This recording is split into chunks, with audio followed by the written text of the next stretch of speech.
I was walking to Luna's, one of my favorite places to do comedy in Sacramento. Yeah, shout out for a wonderful place. And as I'm walking, I see this old man, and he's out walking his dog, and the dog starts walking away from him. And he goes, hey! Hey! Hey! Dog just keeps walking. Hey, come back! Hey! Hey! Oh, don't go in the street. Don't go in the street. You going in the street. Why are you going? I said don't go in the street. Hey! Are you going in the street? You're going to get hit by a car. You want to get hit by a car? Okay. Apparently you want to get hit by a car. Go ahead and get hit by a car. See if I care. See if I care. And I watched this, and I felt like approaching the man and helping him and being like, hey! Hey! Hey! Hey! Hey! Oh, man! Hey! Stop yelling!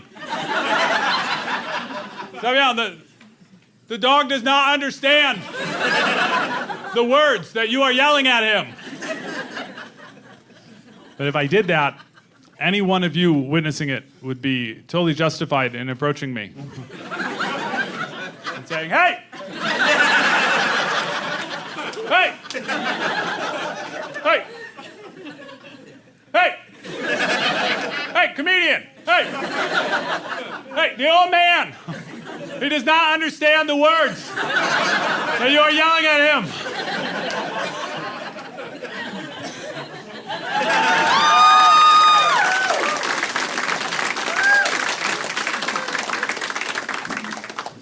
I write these jokes. I write them. And then I rehearse them, and then I rewrite them, and I polish them up, and then I go try them out at open mic nights, and people are like, oh, you're a comedian, you must be quick. Huh? No, not. Like, I did all this to compensate for the fact that I'm not very quick on my feet at all. I bet you get some real zingers, some real good comebacks. No, maybe with the adrenaline of the lights and everything. Like, if any of you fuck with me right now, you're going down. But on the street, I'm terrible at it. Plus, like, I mean, not all, a lot of comedians are people that they wouldn't give you a perfect comeback if they could, because they don't want to get in a fight.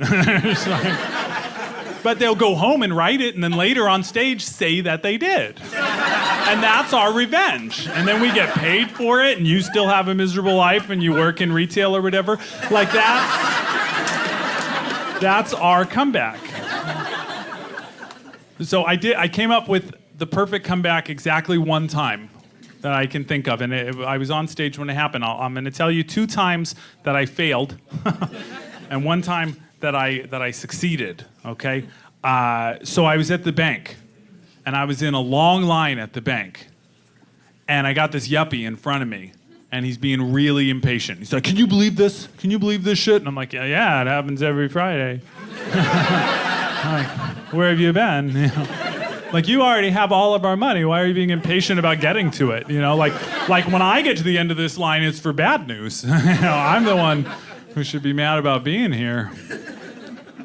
As we're waiting, a guy in a wheelchair rolls by us. And they have a special window for him that's set down a little bit lower, and he doesn't have to wait in line. He rolls right up to the window.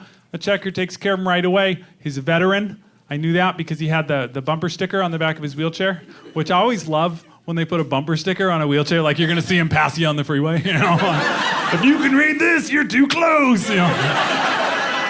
But he had the bumper sticker that said, you know, he had served and that he was a veteran, and he was missing a leg.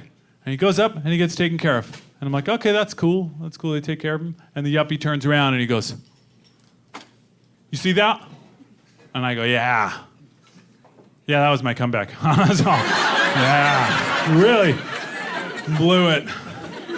And once I got home, then I realized I should have said, "Yeah, shit. Tell you what, I'd give my right leg for some of that kind of service." That would have been good. But I didn't think of that. It's too late. Sacramento has the loveliest alleys. I have an alley that I walk through. No, I'm being sincere. I actually like Because you can like pretend you're still in the country sometimes. Like some of our alleys just outside of the city center aren't paved and they got grass and so I'm like, oh, I'm just Tom Sawyer here looking for Huck Finn. You know, I have my little fantasy for a minute that I don't live in an urban center. And so I walk through the alleys a lot. And then I'm walking through my favorite alley to get to my house and they put a fence up with a lock, the city did. I was like, why is that? And then the neighbor was like, because people were coming here with prostitutes at night and getting blowjobs. And I was like, I know, we call that free entertainment. Like, seriously, if they made that a reality show, you'd fucking watch. And we have it live. And you blew it. Like, and now they can't. Like, why did you do that? So one day I'm very forgetful, and so I'm walking and I go through that alley and I come up to the fence and I'm like, damn it. And I don't want to go all the way around, so I climb the fence. And I'm like, be impressed, because I'm in my 40s and I'm clearing a fence, you know, like that's good. You know, I hop down the other side, like, I think I hurt my ankle. Guy comes out, furious. What are you doing? Going home. Why'd you jump the fence? City put the fence in so people didn't go through the alley, not so the people will go through the alley and jump the fence. And I was like, oh, well.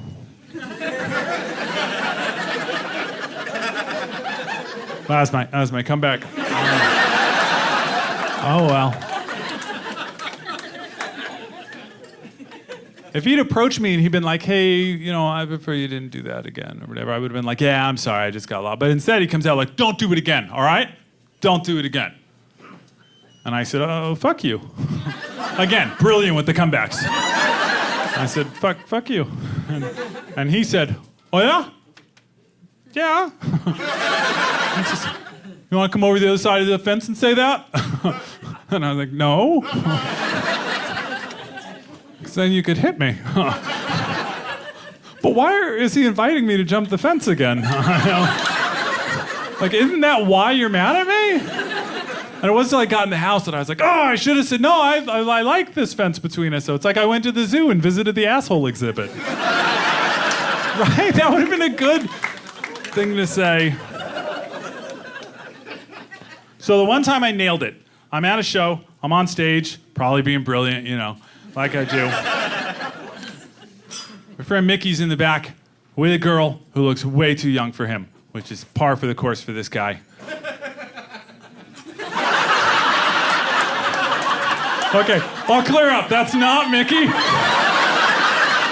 But I do know that he knows Mickey.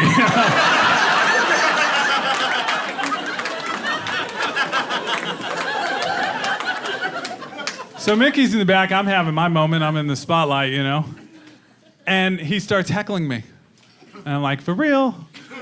And I said, is that how you do it, Mickey? Is that how you get those underage girls? Yeah.